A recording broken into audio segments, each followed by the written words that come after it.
ihr Lieben, willkommen auf meinem deutschen Vlog aus Südkorea. Ich habe ja jetzt schon länger keine Vlogs auf Deutsch mehr gemacht oder generell nicht mehr so viele Videos im letzten halben Jahr oder sowas. Und das hatte halt auch einen Grund. Und wie der Titel schon sagt, schwanger in Korea. Und ja, das bin ich dann tatsächlich auch. Es ist auch bald schon soweit, also nicht mehr so lange. Und ich habe mir gedacht, ich mache mal einen Überblick, wie das eigentlich so ist, schwanger in Korea zu sein.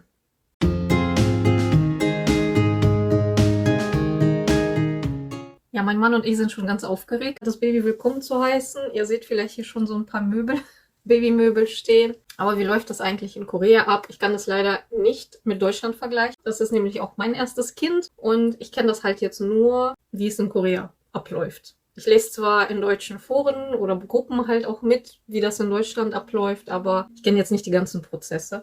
Ja, fangen wir an. Wie läuft das eigentlich mit der Feststellung der Schwangerschaft und Ultraschall, Termine und so weiter und so fort, überhaupt die medizinische Betreuung? Bei mir war das so, dass ich halt zu meinem Gynäkologen hier gegangen bin, um die Schwangerschaft zu bestätigen. Ich hatte halt zu Hause schon einen Schwangerschaftstest gemacht oder mehrere, um sicher zu gehen, die auch alle positiv ausgefallen sind. Und dann bin ich halt in der Woche danach, das war dann die 5. Woche, da bin ich dann zu meinem Gynäkologen hier gegangen. Das ist halt eine kleine Praxis, wo ich immer hingegangen bin. Sie hat mir das halt bestätigt, auch den Ultraschall in der 5. Woche gemacht, wo man halt nicht so viel gesehen hat. Vielleicht wissen das die Leute, die schon mal schwanger waren. Also in der 5. Woche sieht man halt noch nichts. Also man sieht Fruchthöhle und den Dottersack und man sieht aber noch nicht das Baby. Und dann sollte ich eine Woche später wiederkommen. Dann gab es wieder einen Ultraschall. Und da hat man halt tatsächlich auch so einen mini kleinen Punkt auf dem Ultraschall gesehen, der auch gepocht hat. Also das war der Herzschlag des Babys. Ja, man konnte halt schon den Herzschlag in der 6. Woche dann hören. Eigentlich die 7. Woche, also 6 Wochen plus 1 war ich dann beim Frauenarzt. Der hat dann den nächsten Ultraschall gemacht. Und dann sollte ich 2 Wochen später nochmal wiederkommen für die nächste Untersuchung. Also bei jedem Termin gab es immer einen Ultraschall. Soweit ich gehört habe, in Deutschland wird das erst einmal nicht wirklich sehr oft so früh gemacht. Und in Deutschland gibt es, glaube ich, nur 3 Ultraschalls mittlerweile nur. Aber in Korea wird das wirklich, bei jedem Termin wird ein Ultraschall gemacht. Und man kriegt auch halt diese ganzen Ausdrucke. Also ich habe so viele Ultraschallbilder. Ich kann mich, glaube ich, damit eindecken. In der 8. Woche habe ich, glaube ich, einen Bluttest gemacht. Ich kann mich gar nicht mehr daran erinnern, so genau. Also mir wurde Blut abgenommen, um meine Blutgruppe festzustellen, um zu gucken, ob ich geimpft bin, Hepatitis, Impfungen und so weiter und so fort. Ob ich irgendwelche Mängel habe. War soweit alles in Ordnung. Dadurch, dass meine Frauenärztin aber so eine kleine Praxis hat und sie eigentlich überhaupt nicht auf Schwangerschaft und Geburten irgendwie fokussiert ist, und das gar nicht so richtig betreuen kann, schon gar nicht bis zur Geburt, musste ich spätestens ab der 16. Woche zu einem richtigen Krankenhaus wechseln. Beziehungsweise zu einem Arzt, der sich halt auf Schwangerschaften und Geburten spezialisiert. Das ist aber auch sehr unterschiedlich von Praxis, soweit ich gehört habe. Also manche solche Praxen oder so Mini-Krankenhäuser, die es hier in Korea gibt, die machen das auch viel später. Ich habe auch gehört, manche machen das bis zur 30. Woche und dann muss man halt wechseln. Und in meinem Fall war es halt nur bis zur 16. Woche. Ich hatte aber auch nochmal das Problem, sage ich mal, dass in der 11. und 16. Woche hier, ich weiß gar nicht, wie das richtig heißt, so ein integrierter Bluttest gemacht wird. Das heißt, die nehmen Blut in der 11. und in der 16. Woche ab. Und dann werden halt gewisse Faktoren geguckt, ob das Kind irgendwelche genetischen Probleme hat oder nicht. Beziehungsweise wie hoch stehen die Chancen, dass da ein genetischer Defekt vorliegt. Dadurch, dass ich aber in der 16. Woche spätestens hätte wechseln müssen und man diesen Test halt am besten bei einem Arzt macht, damit das im gleichen Labor das Blut untersucht wird, habe ich halt in der 11. Woche schon den Arzt gewechselt. Also ich bin zu einem großen Krankenhaus gegangen, die sich auf auch Geburten spezialisieren. Also die haben eine große Abteilung für Schwangere, für Geburten. Da sind auch andere Ärzte noch mit drin, aber die meisten großen Krankenhäuser in Korea haben das, glaube ich, zum Beispiel auch Universitätskrankenhäuser oder sowas. Aber ich habe mich für eins entschieden, das auch so ein bisschen ausländerfreundlicher ist, weil Koreaner haben so ihre eigenen Sachen, die bei uns in Europa, glaube ich, nicht so gängig sind oder mittlerweile auch als altmodisch angesehen werden. Und das Krankenhaus, was ich halt ausgesucht habe, das ist mehr auf Ausländer ausgerichtet, einfach weil bei uns in der Stadt auch eine große amerikanische Militärbasis ist und halt viele Familien dort auch leben. Und ich glaube, die haben so ein bisschen eine Kooperation, weil da gibt es auch so ein Foreigner Office und da gibt es auch immer jemanden, der für einen übersetzt, auf Englisch zumindest, die ganzen Sachen und alles auf Englisch mit einem besprechen kann. Also wenn man nicht gut genug Koreanisch kann, kann man das zumindest sich auf Englisch verständigen. Das war für mich halt zum Beispiel wichtig, weil ich kenne auch die ganzen Schwangerschaftsbegriffe auf Koreanisch jetzt nicht so wirklich. Ich meine, klar, mittlerweile habe ich auch welche gelernt, aber trotzdem nicht so auszudrücken über meine Beschwerden oder meine Fragen zur Schwangerschaft auf Koreanisch ist immer noch so ein bisschen schwierig.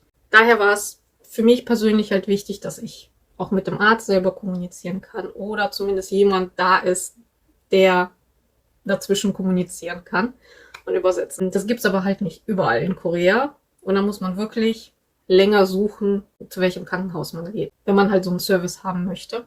Was die Untersuchungen angeht, also nach diesen 16 Wochen, geht man halt einmal monatlich zum Arzt, man bekommt einen Ultraschall und dann, ich glaube, ab der 24. Woche war das so, dass ich dann alle 2 Wochen zum Arzt gegangen bin. Es gab auch einen Anatomie-Scan. Das heißt, da wurde geguckt, ob an dem Kind alles dran ist, also ob alle Organe sich richtig entwickeln, ob alle Finger dran sind, ob alle Zehen dran sind, ob das Gesicht sich vernünftig entwickelt hat, Arterien, Venen und so weiter und so fort. 2 Wochen später hatte ich dann den 4D-Scan, also wo das Gesicht halt so richtig angeguckt wird. Das war eigentlich sehr schön. Ich glaube, in Deutschland wird das ja nicht mehr gemacht, beziehungsweise es ist verboten worden, glaube ich, mittlerweile.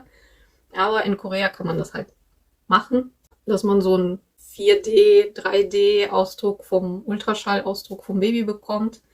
Und man konnte halt auch so richtig sehen in 3D, wie sich das Baby bewegt. Und das war echt sehr schön. In den nächsten Wochen habe ich dann 2 Impfungen bekommen.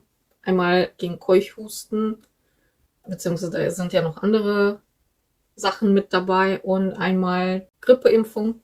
Und dann hatte ich halt wieder einfach nur normale Untersuchungen, alle 2 Wochen. Beim letzten Termin wurde dann bei mir wieder Blut und Urin untersucht und Lungenröntgen gemacht. Ich weiß gar nicht, ob das irgendwo gemacht wird. Für mich war das sehr komisch, wirklich ein Röntgen zu machen während der Schwangerschaft. Ich glaube, normalerweise wird das nirgendwo gemacht.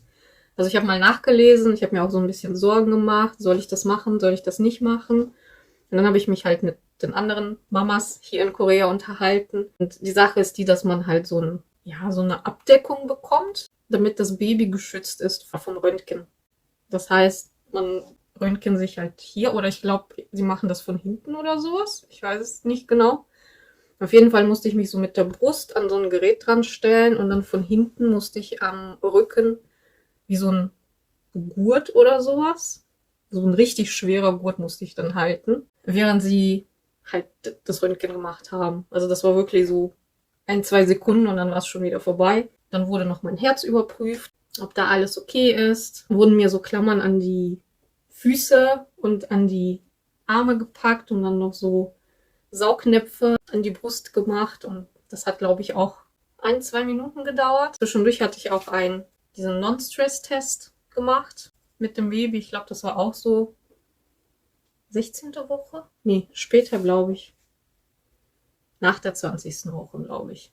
Ja, also nach der 20. Woche, wo man dann so diese 2 Dinger auf den Bauch bekommt. Ich glaube, einmal wird der Herzschlag des Babys überprüft und einmal Wehen. Nee, nicht die richtigen Wehen, aber so Übungswehen quasi. Und dann musste ich jedes Mal auf so ein Knöpfchen drücken, wenn sich das Baby bewegt hat. Das hat ganze 20 Minuten lang gedauert. Fand ich nicht so toll, weil der Bauch schon so ein bisschen langsam bei mir größer wurde und das war echt unangenehm, auf dem Rücken so lange zu liegen. Für mich zumindest. Ich bin überhaupt gar kein Rückenlieger. Also ich mag es generell nicht, so lange auf dem Rücken zu liegen und mit Babybauch, der war dann noch nicht so groß. Das ist halt noch ein bisschen schwieriger. Also so 5 Minuten, 10 Minuten, okay. Aber 20 Minuten waren für mich echt ein bisschen anstrengend. Ab der 36. Woche geht man dann einmal die Woche zum Arzt. Es sind ja auch nur noch 4 Wochen übrig dann. Und ich habe jetzt wieder einen Non-Stress-Test noch vor mir nächste Woche. Und dann weiß ich das auch noch nicht, was danach noch auf mich zukommt. Ich glaube, da kommt nicht mehr so viel, außer jetzt die Geburt demnächst. Man bekommt auch so ein Büchlein vom Arzt. wo man dann so quasi für jeden Termin Sachen eintragen kann. Also hier zum Beispiel. Ich weiß gar nicht, ob ihr das so richtig sehen könnt, aber da wird halt das Gewicht festgehalten. Der Blutdruck wird auch jedes Mal gemessen im Krankenhaus. Also immer Gewicht und Blutdruck bei jedem Besuch. Ich sehe gerade, die Nackenfalte wurde bei mir auch in den ersten Wochen gemessen, also so 6., 11. Woche. Ja, in der 11. Woche wurde halt die Nackenfalte gemessen beim Baby, was ja auch auf gewisse Gendefekte hinweisen kann.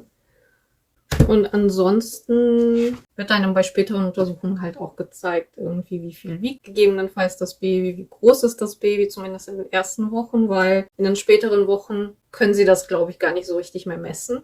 Also ich weiß nicht, in Korea tun sie das zumindest nicht. Sie messen immer nur so den Kopfumfang und dann, ich glaube, den Körper. Und dann vom Po bis ans Knie die Länge von den Beinen und das war's. Und ich glaube, das wird hauptsächlich auch dafür gemacht, um das Gewicht zu schätzen. Also ich weiß jetzt zum Beispiel, seit Wochen, Monaten habe ich keine Ahnung, wie groß das Baby geschätzt sein soll. Also ich kenne nur das geschätzte Gewicht des Babys. Circa ab der 30. Woche kann man auch seinen Geburtsplan schon mal machen. Ich kann das jetzt aber auch nur von meinem Krankenhaus erzählen, wie das ist. Es hat sehr viele Optionen in meinem Fall, weil das halt wirklich sehr auf Ausländer fokussiert ist und dementsprechend sehr viele Sachen auch aus dem Westen mit integriert sind, die normalerweise in den koreanischen Krankenhäusern so gar nicht zu finden sind. Erzähle ich aber vielleicht im nächsten Video. Ich habe das Gefühl, dieses Video wird auch schon ziemlich lang. Und ich möchte eigentlich noch so viel erzählen. Deswegen gehen wir einmal weiter. Was gibt es eigentlich so für Gimmicks dafür, dass man schwanger ist in Korea? Also einmal habe ich ja schon gesagt, man bekommt so eine Bestätigung, dass man schwanger ist von dem Arzt in den ersten Wochen. Und mit dieser Bestätigung geht man erst einmal zu dem Gesundheitszentrum in dem Stadtviertel, wo man wohnt. Und dann bekommt man, also das ist jetzt sehr viel in diesem Päckchen, aber generell habe ich halt so ein Tütchen bekommen. Und da sind halt auch Infobroschüren drin. Sowas. Und halt solche Infosachen für Eltern. Ja, das ist sowas. Ich habe auch, ich glaube, für 3 Monate Folsäure auch bekommen, umsonst. Und dann später nach der Folsäure habe ich auch Eisen bekommen. Ich glaube, hier in Korea nehmen einfach alle Eisen. Ich glaube, in Deutschland wird das mehr auf Arztanweisung genommen. Aber ich glaube, hier in Korea nehmen das einfach alle. Habe ich das Gefühl, weil ich habe irgendwie so 5 Päckchen Eisen einfach bekommen. Ich habe auch meine Ärztin vorher gefragt, soll ich Eisen nehmen, soll ich kein Eisen nehmen? Sie meinte so, ja, nehmen Sie. Und ich habe mir das halt auch selber gekauft, weil ich halt diese Pillen vom Gesundheitszentrum nicht direkt bekommen habe, sondern irgendwie kam das alles ein bisschen später. Und die habe ich jetzt immer noch übrig. Also ich weiß nicht, vielleicht werde ich die einfach nach der Geburt einfach weiternehmen, weil ich habe jetzt so ein bisschen zu viel. Ich habe jetzt noch eine ganze Packung vom Gesundheitszentrum und ich habe jetzt noch eine ganze Packung, die ich selber gekauft habe, wo dann noch zusätzliche Sachen drin sind, wie DHA und solche Sachen, so Omega-3. Dann kriegt man vom Gesundheitszentrum noch dieses berühmte Badge in Korea, was man an seine Tasche hängen kann, damit die Leute sehen, dass man schwanger ist, gerade so in den ersten Monaten, wo man das jetzt nicht unbedingt sieht. Ist halt super, wenn man öffentliche Verkehrsmittel benutzt. Es gibt ja in Korea in U-Bahn und in Bussen gibt es ja extra Sitze für Schwangere, die oft frei bleiben, aber nicht immer. Und eigentlich soll dieses Badge halt zeigen, dass man den schwangeren Platz frei machen soll, wenn die Schwangere denn da ist. Aber ich habe erlebt einige Male, wo keiner darauf geachtet hat oder man wird komplett ignoriert. Also es wird zwar immer im Internet so schön dargestellt, von wegen, es gibt diese schwangeren Sitze und ja, sie werden häufig freigehalten, setzen sich nicht immer Leute dahin, aber es kommt halt auch wirklich häufig genug vor, dass da tatsächlich auch gerade so Ajumas oder Ajushis sich auch hinsetzen. Und wenn man sogar direkt daneben und direkt davor mit diesem Bett steht, dann ignorieren sie einen einfach.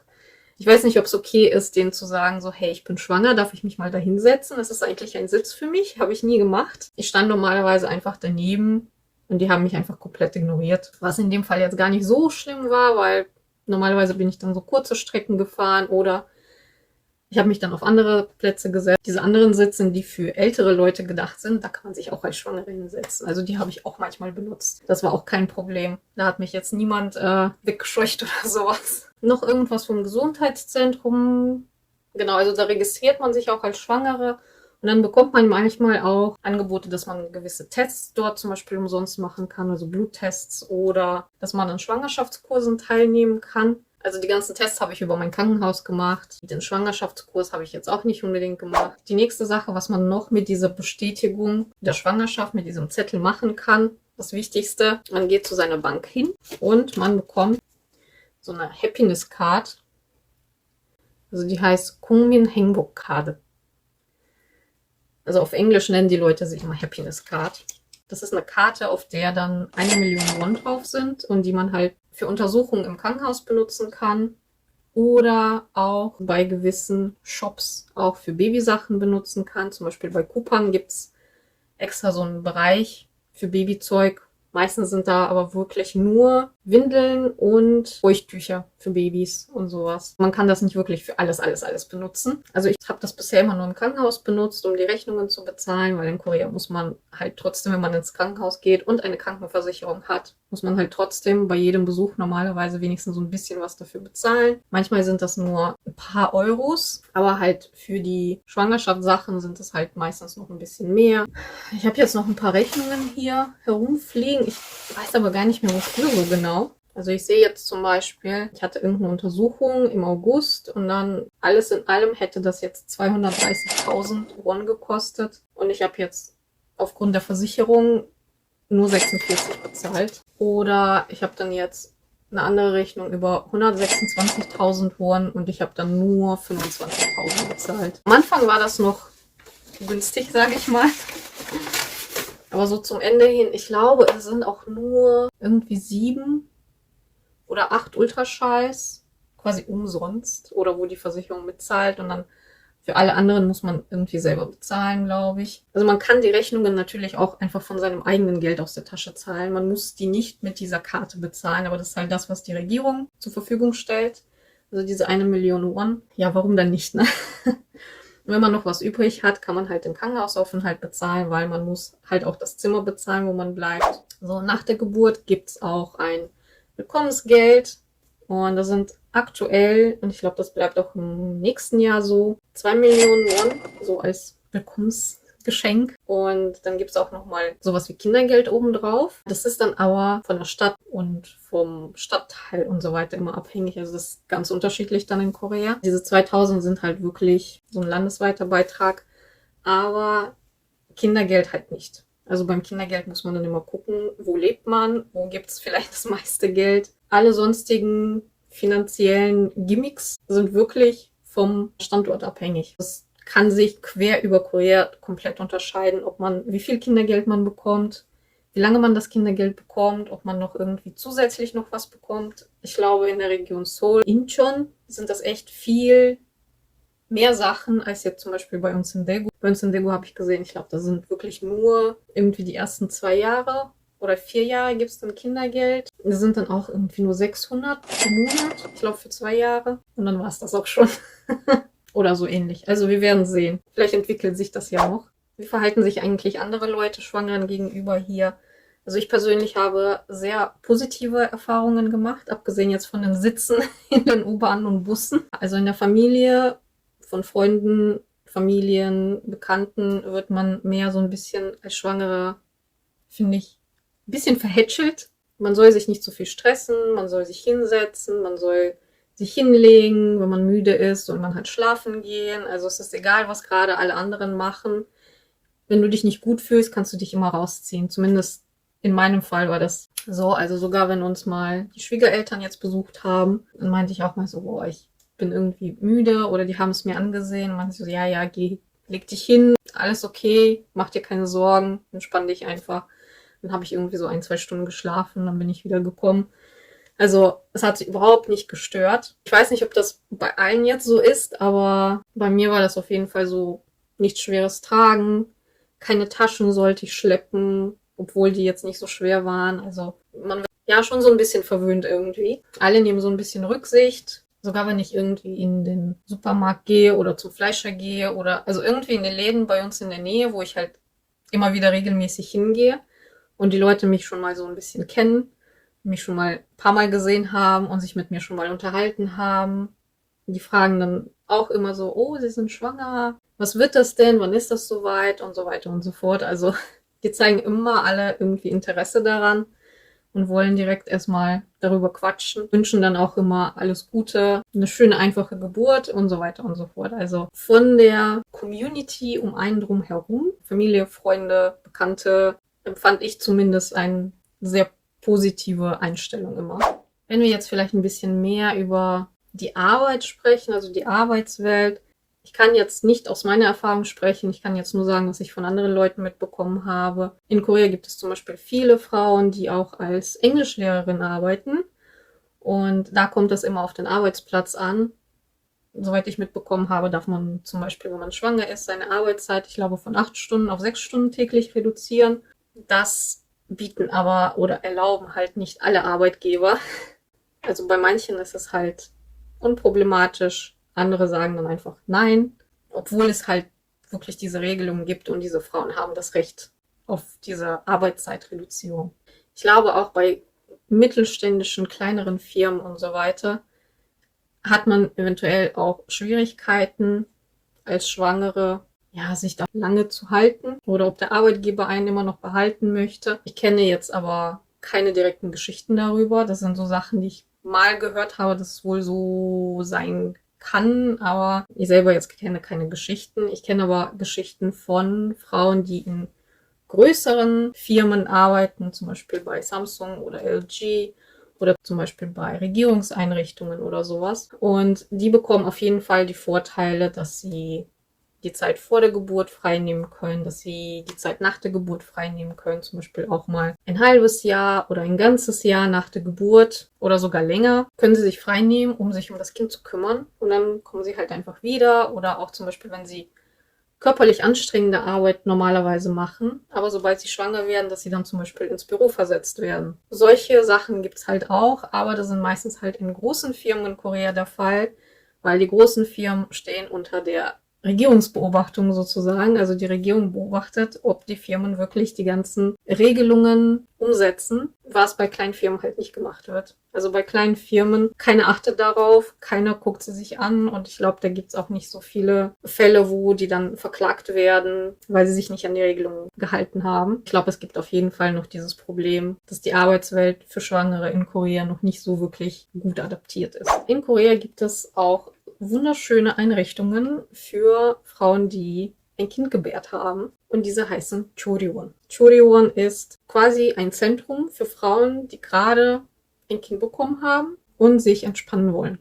Das heißt, dieses Zentrum ist dafür da, damit sich die Frau von der Geburt erholen kann. Da geht man normalerweise als Frau mit dem Baby hin und die Leute dort kümmern sich nicht nur um die Mutter, sondern sie kümmern sich auch um das Kind. Bei uns in der westlichen Kultur ist das ja so, dass man immer beim Baby dabei sein will, möchte, aber das ist natürlich auch so ein Riesenstress, wenn man gerade eine Geburt hinter sich hat oder einen Kaiserschnitt hinter sich hat und man ist halt immer noch Schmerzen, man ist total K.O., man möchte auch mal ausschlafen, vielleicht kann es aber nicht, weil man sich um das Baby die ganze Zeit kümmern muss und so weiter und so fort. Und in Korea kann man halt in so ein Zentrum gehen und dann wird einem dabei geholfen, sich um das Baby zu kümmern. Dort wird auch einem beigebracht, zum Beispiel, wie man das Baby badet, wie man das Baby wickelt, wie man das Baby füttert. Also alle Sachen, die man bei uns zum Beispiel vor der Geburt normalerweise beigebracht bekommt und dann quasi so ins kalte Wasser geschmissen wird. Dort, ja, man wird so ein bisschen aufgefangen, damit man sich erholen kann, damit man heilen kann nach der Geburt und damit man sich mit dem Baby vertraut machen kann. Mit der Unterstützung von anderen Leuten täglich und dann geht man erst nach Hause. Also nicht alle machen das, man muss das auch nicht machen, aber sehr, sehr, sehr viele Koreanerinnen machen das. Ich werde das auch machen. Ich bin auch schon gespannt. Also in erster Linie geht es halt wirklich darum, dass die Mutter wieder einfach zu Kräften kommt. Also man kann da entweder für eine Woche oder für 2 Wochen hingehen oder sogar noch länger. Üblicherweise sind es 2 Wochen, dass man auch mal ausschlafen kann. Die bieten da zum Beispiel auch Massagen manchmal an und. Also so ein bisschen Spa, Unterstützung, Babycare Center für die Mutter, mehr oder weniger. Das erzähle ich dann auch in einem der nächsten Videos. Eine Sache, die ich fast vergessen hätte, Die habe ich mir eigentlich extra fürs Video aufgehoben. Und zwar, ich weiß, in Deutschland gibt es so Babyboxen, also so Willkommensboxen. Und ich habe mich echt gefragt, ob es sowas in Korea gibt. Also es gibt tatsächlich welche und ich hatte welche bestellt. Einmal gibt es das von Huggies und einmal von Rubilac. Die habe ich jetzt noch nicht aufgemacht. Die wollte ich mit euch zusammen aufmachen. Ich weiß gar nicht so richtig, was da drin ist. Ich weiß es nur Pi mal Daumen. Aber ich bin jetzt auch mal gespannt, was denn da so drin ist. Falls ich das überhaupt aufkriege.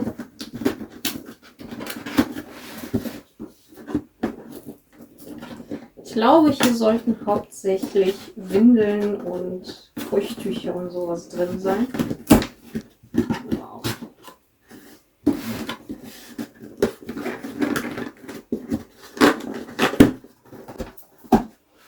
Für unser glückliches Baby.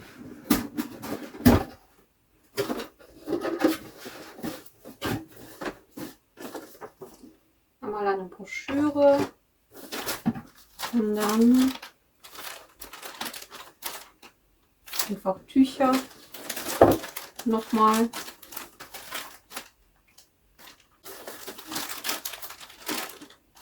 Dann glaube ich so eine Probepackung Windeln. Witzigerweise habe ich die schon gekauft, aber halt mit einer 1 drauf. Das sind, soweit ich weiß, Nachtwindeln. Da sind so neuere. Das sind Windeln für die Nacht, glaube ich. Und das sind die ganz normalen Windeln. Ja. So, dann gibt es hier noch so ein Ding für die Flaschen. Für die Fläschchen. Ich glaube, das ist Prä zum Austesten. Ganz viele Infobroschüren. Und ja, Feuchttücher. Slip-Einlage. Prä. Und ich glaube so eine Creme, Babycreme. Ich glaube für Ausschlag. Also wir haben hier insgesamt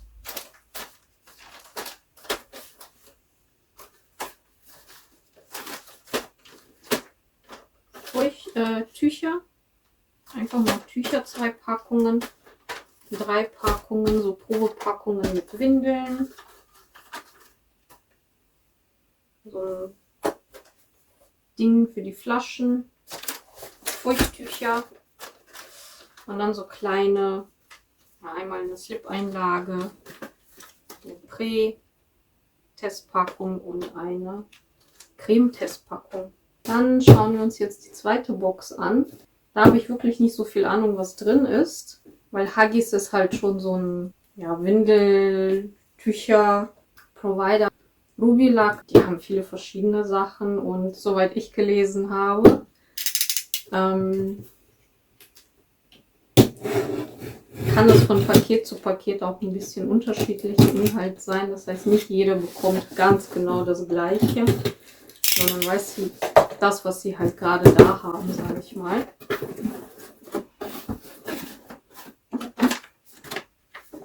Hier haben wir einmal eine Babymaske. Dann gibt es so extra Mini-Wattestäbchen für Babys. Zum Beispiel, um die Nase sauber zu machen oder sowas. Dann so ein Spucktuch. Sieht echt süß aus. Ich habe eigentlich solche Spucktücher noch nicht gekauft. Ah ja, das ist so ein Schild, was man sich an die Haustür draußen hängen kann, damit die Leute halt nicht einfach so klingeln. Das habe ich auch schon mal hier und da gesehen. Also quasi bitte klopfen, nicht klingeln sozusagen. Infobroschüre. Und das sieht aus wie eine Tasche. Die sieht ja süß aus. Ich glaube, damit kann man Sachen halt frisch halten. Ich muss sagen, ich habe ein bisschen mehr von dieser Packung erwartet. Also wir haben hier einmal eine Tasche, dieses Schildchen, die Wattestäbchen, Spucktuch und eine Babymaske. Ich habe eigentlich gehofft, da werden, weil ich das bei denen auf der Webseite gesehen habe, dass es dort auch so ein Nagelset gibt, also so mit kleiner Schere, so eine Babyschere und sowas alles. Das habe ich gehofft, dass da auch mit dabei ist. Aber scheinbar nicht. Ja, ich hoffe, euch hat das Video gefallen und es war auch spannend, vielleicht auch für euch, auch wenn ihr vielleicht nicht schwanger wart oder seid. Falls ihr Fragen habt zur Schwangerschaft in Korea, schreibt sie mir gerne in die Kommentare oder schreibt gerne, wie das vielleicht in Deutschland ist, vergleichsweise, oder vielleicht in eurem Land. Falls es nicht Deutschland ist, würde ich mich freuen, wenn ihr meinen Kanal abonniert und das Video liked. Und ich hoffe, wir sehen uns dann beim nächsten Mal. Tschüss!